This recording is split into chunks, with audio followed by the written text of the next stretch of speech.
Hello, good afternoon, good morning, good evening, wherever you're joining in from. This is Shannon Cutler, your host of Safe Realty. Welcome in and thank you so much for joining me and taking your safety seriously. We are in episode 2, rolling around, which is really, really great. And I am loving this. I'm loving being able to speak to people and even hear from some people that I know locally that are listening. It's kind of fun. So I'm really glad you're here and I'm glad to be sharing with you today. So, most of you know that I was a police officer for over 18 years prior to getting into real estate 7 years ago. And uniquely now, having the experience of both professions, I teach real estate safety to realtors a lot in Canada, a little bit in the US. And I'm hoping now that this will reach people around the world so that we can work together to keep each other just that much more safe. Now, one of the things, so on our real estate board here on Vancouver Island, when you join the board, you have to go to an orientation day of all the different things just to get set up, whether you've been an experienced agent from another board or you're brand new. And so they have me now speak on each of these new member orientations for about half an hour. Of course, um, being me, I could talk for days on this topic, but nobody wants to hear me talk that long. So that's what's great about podcasting because we can just be chatting for 20 minutes and then you can shut me off, press pause anytime you want.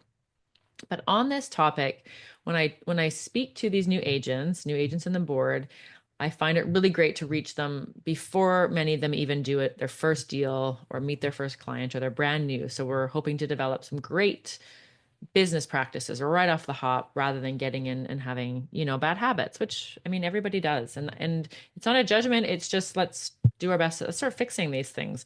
So one thing that I talk about with them now, it's been sort of a hot topic, is stranger danger. And I just don't get why we've gotten so far away from stranger danger. Like I talk to my kids about stranger danger. We talk about, we're taught it when we're kids. And I don't know why, as adults, we think we are, you know, we're not vulnerable to this because I'm not coming from a place of fear all the time and paranoia. That's not the point of this podcast. But and it's not the point of this message. My message isn't of fear. It's just of awareness. And so why do we teach our kids and why are we taught as kids about stranger danger? And then now as adults, we don't even pay attention. Like strangers, who cares? I'm an adult. I can deal with it. I'm an adult. It doesn't bother me. I'm an adult. It's not going to affect me. But it does. And sometimes kids are even more aware than we are because we get so used and our egos take over and we just get used to our daily habits and our routines and all the things that we do that we don't really pay attention. I know I have a friend that had a Facebook marketplace thing go awry. He's a retired policeman and somebody showed up at his house one day to buy a guitar for Facebook Marketplace. And he answered the door. He's like, dude, I don't have a guitar for sale. It's probably the wrong house. He's like, you got a guitar? I know you do. And the guy was a bit wasted. And my friend and him started arguing, and he's got a bit hot. And the guy just kept going and going and going and said he was going to, kick the shit out of him. And so my friend jumps out, gives the guy a couple punches, and the guy stands up and starts screaming about, just give me the guitar. And it was crazy. Like, this is a total stranger showing up at your house to buy something on Facebook Marketplace. I know I sold something on Facebook Marketplace, some little kids' boots one day. People showed up. They were kind of sketchy. And that night, my son's mountain bike went missing from in front of our house, and it had been there and they had seen it. Was it them? I can't prove it. But it didn't take the 5 minutes of time to say, hey, I'm going to make a better plan than bringing you to my home. I'm going to meet you at the top of the road at this business. I'm going to meet you at the police station in the parking lot or in the Walmart parking lot, somewhere safe where there's lots of people in the public. You're not in my private space. I just don't know why the stranger danger has gotten away from us. I have friends that are recently divorced, that are dating.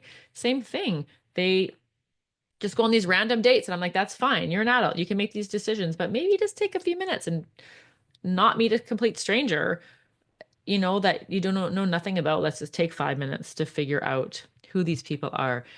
So let's get back to stranger danger. Let's not be an asshole to people that are strangers, but let's just like take a few minutes to sort out who we're going to meet and why we're going to meet. I just don't know why we have fallen so far from that. And it does get people into trouble. It gets real estate agents into trouble all the time. I know it. I mean, it's gotten a few people, even in my local area, into trouble that they've gone and met strangers and other, they don't, they just say, okay, yeah, quickly, I'll meet you there. Okay, whatever. I'll just see you there at 3 o'clock. Show up. And the stranger shows up and he has a friend or two. It's very uncomfortable. A couple times things have gotten stolen from homes, which is definitely not okay. And it may or may not have still happened if this person looked this client or whomever up, but it might not have happened. We might be able to prevent a few more things, just slowing it down and figuring out who we're going to meet before we go out and meet them. It's, we make people feel scared. People feel scared about silly things, but they're willing to go to an isolated place and meet a complete stranger. And if that stranger isn't telling you who they are, that's a friggin' red flag. Like, at what point is it okay to just say, no, I want to go look at this $1 million house or 500, whatever. It doesn't matter how the price of the house. Our market's very high here. I want to go look at this house, but I'm not going to tell you who I am. It's none of your business. Okay, well, then I'm not coming. I am not coming to meet you because if I don't know who you are, you know who I am. I don't know who you are. Why would you not tell me who you are? It's not a legitimate thing. And if you tell, which I have done, I have said to people, look, you're a stranger to me. I would love to help you buy a home, but I need to know who you are. Let's meet at a coffee shop. Let's have a phone conversation. Please provide me with some ID. If they are not willing to do that, they're not real clients. And that's super sketchy and a huge red flag. If I tell people that I need to know who they are for my own safety, they are more than willing to work with me and provide me with that information and make me feel comfortable. As soon as I tell them that, you don't need to hide behind it. There's nothing wrong with saying this is the case. And anybody who's going to balk at that or not give you identification or not share a bit about themselves and walking into a million or any price, $50,000 house, walking into a home to buy, that's not legitimate. And that is the biggest red flag possible, especially when you tell them what the purpose is, like why you want to know who they are, why you want to know a little bit about them. And to be quite honest, like if I was selling my house, I don't want just randos coming in my house with their agent when they're not actually serious about buying the house. They don't have to buy it, but why are you coming into somebody's personal space snooping around if you can't even be bothered to shake your realtor's hand, tell them who you are and a little bit about yourself? That's not real business. That's bullshit business. And those people aren't really real, or they're jerks. So you probably don't want to work with them anyways. And so they can go find somebody else to work with. There is no reason for us to meet strangers in isolated places. It's just not an actual thing that we have to do. Um, I talk sometimes on these orientations about the stranger danger and this emergency. Like I need to get in there. I need to see it right now. Well, guess what? There is no such thing as real estate emergencies. Nothing. The house is flooding. You call a plumber and a flood cleanup and a lawyer, but we can't do it. We're just realtors. The house is burning. You call the fire department. It's not a real estate emergency for us. There's no such thing as real estate emergencies. Nothing that can't be solved with some thought, some money, some negotiation.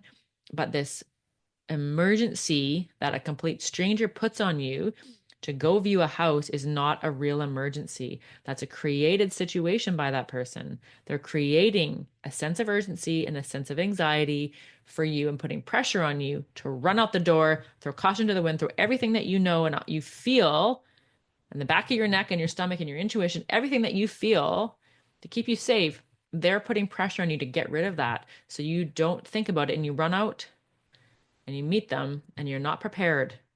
And that pressure and that emergency is done by that person.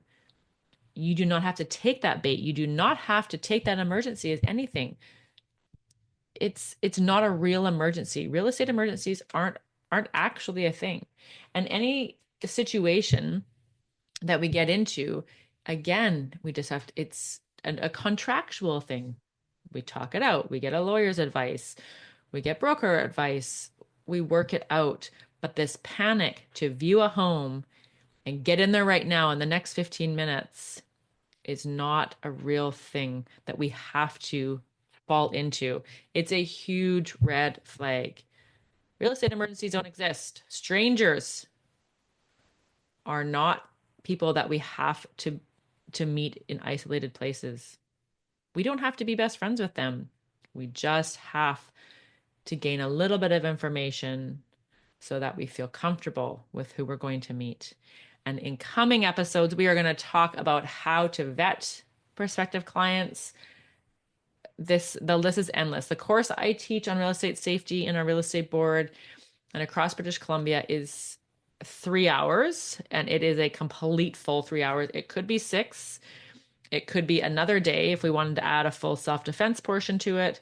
I mean, there's so much information. There's so many cool things we can talk about, tips and tricks, and we'll keep at it as we go.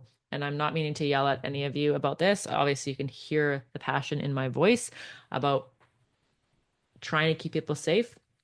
Okay, what did we learn? I think I said it like you're going to get tired of me saying it. Stranger danger. We don't have to meet strangers.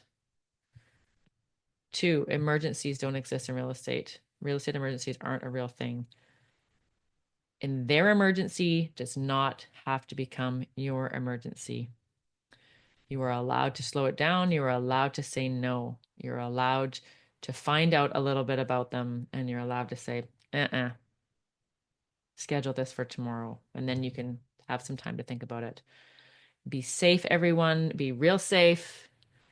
Share this episode with somebody you care about, somebody that you know. Share the information. Leave a review, follow this podcast, come back, help others find me, help others be safe. I hope to see you soon.